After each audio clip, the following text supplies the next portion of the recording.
guys আজি আমাৰ ঘৰলৈ আহিলে ৰুবুল মামা আৰু দেৱজিৎ মামা ৰখিবা প্ৰথমতে মই নিজৰ চেনেলটো সাবস্ক্ৰাইব কৰি ল এয়া দেৱজিৎ মামা আৰু ৰুবুল মামাই কৰি আছে সাবস্ক্ৰাইব তাৰপিছত আৰু ৰুবুল মামাই পাৰাই নাই হেতু কাৰণে দিয়া মুকে দিয়া মই লৈ ললো আৰু চেনেলটো সাবস্ক্ৰাইব কৰি ললো এজনী মই আৰু হেতু ৰুবুল মামা আৰু দেৱজিৎ মামা মই মাজত বহিয়ে লৈছো আৰু বহাই ললে তাৰপিছত আৰু এয়া হাই কৰিছে দেৱজিৎ মামা আৰু ৰুবুল মামাই এয়া সৰ্বানন্দ আংকুল এই কিনো খেলেপ জেলেপকে গাড়ীখন চলাই আগলৈ জানে পিছলৈ যে নাজানো এয়া মোৰ পাপাই ভিডিঅ' বনাই আছে পাপাই কিবা কিবি কৈ আছিলে মই হাঁহি আছিলোঁ আপোনালোকে চাব পাৰিছে মই হাঁহি আছিলোঁ আৰু এইটো হ'ল আমি পাই গ'লো এতিয়া অগ্নিগড় এয়া চাব পাৰে আপোনালোকে সেইজনী মই আৰু এইফালে ৰুবুল মামা আৰু দেৱজিৎ মামাই কিবা ভিডিঅ' বনাবলৈ আহিছে আৰু এইফালে মই হয় এইফালে মই দেৱজিৎ মামা আৰু ৰুবুল মামাই কি কৰি আছে আৰু ভিডিঅ' বনাই আছে মই এইফালৰ পৰা এইফালে এনেই ঘূৰি আছোঁ দেৱজিৎ মামা আৰু ৰুবুল মামাই ইমান ভিডিঅ' বনাইছে আপোনালোকে গমেই নাপাব এয়া হ'ল হৰিহৰ যুদ্ধ এইজনী মই এই ৰছীবিলাক কিবা কিবি কৰি আছোঁ আৰু মই কি কৰি থাকিম আৰু ৰুবুল মামা আৰু দেৱজিৎ মামাই ইমান ভিডিঅ' বনাই আছে এইফালে চাওক এইটো হ'ল এটা গছ এইটো ইমান ধুনীয়াকৈ গোলকৈ কাটিছে আৰু মই এতিয়া কিনো কৰি থাকিম মোৰ একো কৰিবলৈ একোৱেই নাই সেইটো কাৰণে মই ইফালৰ পৰা ইফালে ঘূৰি আছোঁ আপোনালোকে চাব পাৰিছে মই ইফালৰ পৰা ইফালে ঘূৰি আছোঁ আকৌ হৰিহৰ যুদ্ধলৈ আহি গ'লোঁ তাৰপিছত আকৌ এয়া চাব পাৰে আপোনালোকে বান ৰজাই অনিৰুদ্ধক সাপেৰে বান্ধিছিলে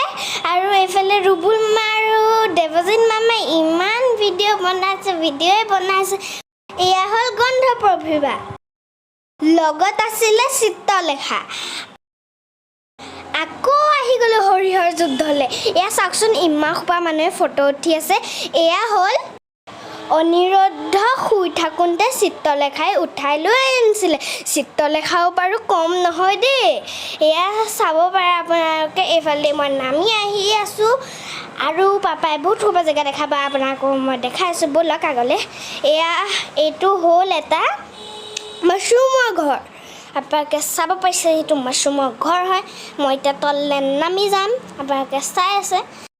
মই ইয়াত তললৈ গৈ আছোঁ বহুত বৰষুণ দিছিলে অলপকৈ বোকা হৈ আছে খালি একো নাই মই এইফালে এক পাক ঘূৰি আহিম পিনাই পেলাই এয়া চাব পাৰে মই এইফালেদি গৈ আছোঁ ইমান পানী হৈ গৈছে আৰু মই এইফালে খোজকাঢ়ি গৈ আছোঁ মই ভাবিলোঁ যে এইফালে নাযাওঁ এইফালে বহুত পানী হৈ আছে আৰু এইটো হ'ল এটা ভেকুলী আৰু মই এই মাছৰুমৰ এই ঘৰটোৰ পৰা এপাক ঘূৰি পেলাই মই ওলাই আহি যাম কিয় কাৰণে এইফালে বহুত সোপা পানী আছে মই এয়া চাব পাৰে আপোনালোকে মই এইফালেদি উঠি আহিছোঁ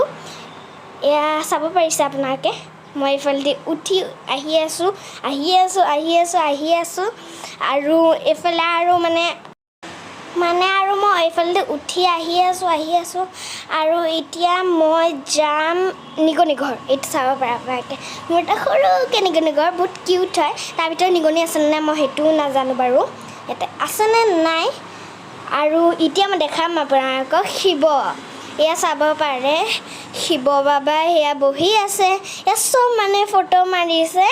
এয়া মানে বহুত ধুনীয়া আছিলে মানে আগতে বহুত বেয়া আছিল মানে বনোৱা নাছিলে এতিয়া বহুত ধুনীয়াকৈ বনাইছে বান ৰজাই শিৱক প্ৰণাম কৰিছে এইটো হ'ল শিৱ বাবা আৰু ইমান ধুনীয়া লাগিছিলে আৰু এইটো হ'ল এটা মূৰ্তি হয় তাৰ পৰা মানে মটকাটোৰ পৰা মানে পানী আহি থাকে আৰু এইফালেদি মই নামি আহি আছোঁ এয়া হ'ল অগ্নিগড়ৰ ফাৰ্ষ্ট গেটখন আৰু এইফালেদি মই নামি আহিলোঁ আৰু এয়া হ'ল দেৱজিৎ মামাই কিবা ভাবি আছে এইখন হ'ল আপোনালোকে চাই আছে এই ভিডিঅ'টোৰ পৰা আপোনালোকৰ পৰা মই বিদায় লৈছোঁ পুনৰ এটা ভিডিঅ' লগ পাম আৰু মোৰ চেনেলটো ছাবস্ক্ৰাইব কৰি দিব ফ'ল' কৰি দিব আৰু মোৰ ইনষ্টাগ্ৰামতো ফ'ল' কৰি দিব ছাবস্ক্ৰাইবো কৰি দিব আৰু বেলটো আছে যে সেইটোকো দবাই দিব দেই এতিয়াহ'লে বাই